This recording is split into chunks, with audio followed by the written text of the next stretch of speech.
Hi സുഹൃത്തുക്കളെ, AR ഓട്ടോമൊബൈൽസിൽ നിന്നും ARC അതാണ്. വളരെ വേദനയോടുകൂടിയാണ് ഞാൻ ഇത്രയും കാർബറേറ്ററുകൾ നിങ്ങളുടെ മുന്നിലോട്ട് എടുത്തെറിഞ്ഞത്. ഇതിൽ കൂടുതലും റോയൽ എൻഫീൽഡ് വാഹനങ്ങളുടേതാണ് ഈ കാർബറേറ്റർ ഇതിൽ കിടക്കുന്നത്. കാണും കഴിഞ്ഞ ഒരു 1.5-2 മാസത്തെ എൻ്റെ ഷോപ്പിലെ കാർബറേറ്റർ മാറലാണ് ഇത് കാണുന്നത്. നിങ്ങൾ കാർബറേറ്റർ മാറലിലൂടെ എനിക്ക് ലാഭം ഉണ്ടാകുന്നില്ലെന്ന് പറയാം. അതിലുപരി മാനസികമായ ബുദ്ധിമുട്ടും സാമ്പത്തികമായ നഷ്ടവും എനിക്കുണ്ടാകും. ഈ ഒരു ഫാസിനോയും നമ്മുടെ ഷോപ്പിൽ കാർബറേറ്റർ മാറാനായിട്ട് എത്തിയതാണ്. ഈ വാഹനം ഏതാണ്ട് 2019 മോഡലാണ്. കഴിഞ്ഞ ഒരു 10 വർഷത്തിൽ കൂടുതലായി ഞാൻ 2 വീലർ രംഗത്തേക്ക് കടന്നു വന്നിട്ട്. പക്ഷേ ഇത്രയും കാർബറേറ്റർ മാറുന്നത് ഇത് ആദ്യമായിട്ടാണ്. നമ്മുടെ മാറി മാറി വരുന്ന സർക്കാരുകൾ നമ്മുടെ രാജ്യത്തെ സേവിക്കാനാണെന്ന് പറഞ്ഞുകൊണ്ട് കക്കാൻ വേണ്ടി തന്നെയാണ് ഇവന്മാർ വരുന്നത്.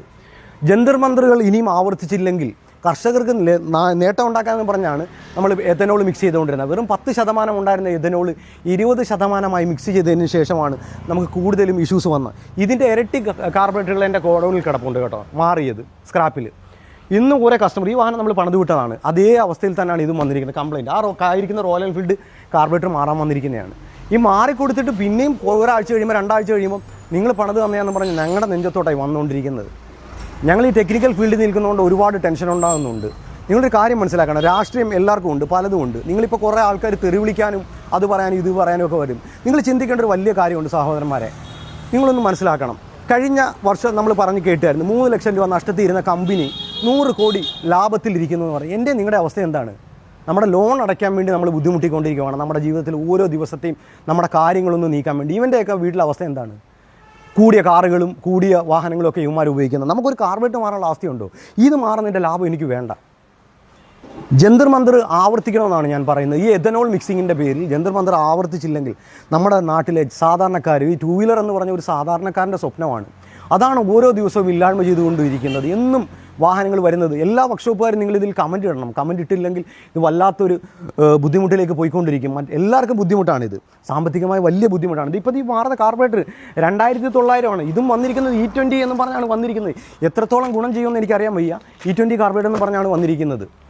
ഇതും ചിലപ്പോൾ 1-2 ആഴ്ച ഓടിക്കഴിയുമ്പോൾ ഇത് ഒരാഴ്ച വെച്ചിട്ട് കസ്റ്റമർ എങ്ങോട്ടെങ്കിലും പോയിട്ട് വരുമ്പോൾ വീണ്ടും നമുക്ക് തെരുവിളി വെക്കും. ഈ വാഹനം വ്യക്തമായിട്ട് കാണിച്ചു തരാം. വന്നേ, ഈ വാഹനം ഏകദേശം ഞാൻ ഒരു 1.5-2 മാസത്തിന് ശേഷം കാർബറേറ്റർ മാറിവിട്ടൊരു വാഹനമാണ്. ഈ വാഹനവും എൻ്റെ ഷോപ്പിലെത്തിയത് മിസ്സിങ് എന്ന് പറഞ്ഞ് തന്നെയാണ് വന്നത്. ഇനിയെങ്കിലും ഒന്ന് പരിഹരിച്ച് തരണമെന്നും പറഞ്ഞ് പുതിയ കാർബറേറ്റർ വെച്ച് കൊടുത്തതാണ്. ഞങ്ങൾ എന്ത് ചെയ്യാൻ പറ്റും? ഡെയിലി ഓവർഫ്ലോ ആണ് ചെയ്ത് കൊടുക്കുക, വീണ്ടും കംപ്ലയിൻറ്റ് വരിക. അപ്പോൾ നമുക്കിത് വിൽക്കുന്നുണ്ടെങ്കിൽ നേട്ടം ഉണ്ടാകും? ഒരു നേട്ടമില്ല. കർഷകനൊന്നുമല്ല ഇത് നേട്ടം.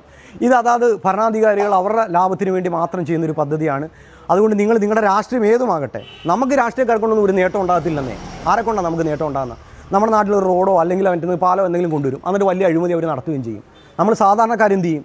നമ്മൾ കൂടപ്പറപ്പുകളെ പോലെ കഴിയേണ്ട നമ്മൾ തമ്മിലടിക്കുകയും തമ്മിൽ തെറി പറയുകയും ചെയ്യും.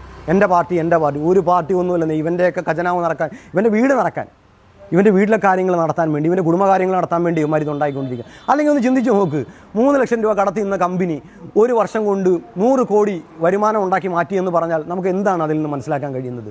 എഥനോൾ കൊണ്ട് ആർക്കാണ് നേട്ടം? ഇവിടുത്തെ സാധാരണക്കാരൻ കർഷകർക്ക് നേട്ടമുണ്ടോ? ഇല്ല. പൊല്യൂഷൻ എന്താ കൺട്രോൾ ചെയ്യുന്നതെന്നാണ് പറയുന്നത്.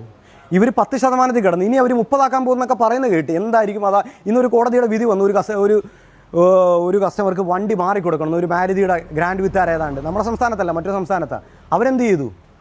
ഈ എഥനോൾ കാരണമാണ് ഈ ഒരു ഇഷ്യൂ വന്നിരിക്കുക. ആ ഒരു വാർത്തയും ഞാൻ ഇന്ന് കണ്ടായിരുന്നു. എന്തായാലും നിങ്ങൾ പ്രതികരിക്കണം. ജന്തർ മന്ദർ ആവർത്തിച്ചില്ലെങ്കിൽ നമ്മൾ വലിയ വില കൊടുക്കേണ്ടി വരും നമ്മുടെ തലമുറ നാളെ. ആരോടും ഒരു രാഷ്ട്രീയപരമായ എതിർപ്പൊന്നും കൊണ്ടല്ല, സഹി കെട്ടിട്ടാണ് ഇതുപോലൊരു വീഡിയോ ഞാൻ ചെയ്യേണ്ടി വന്നത്. വീണ്ടും പുതിയൊരു വീഡിയോയുമായി കാണുന്നവരെ ബൈ.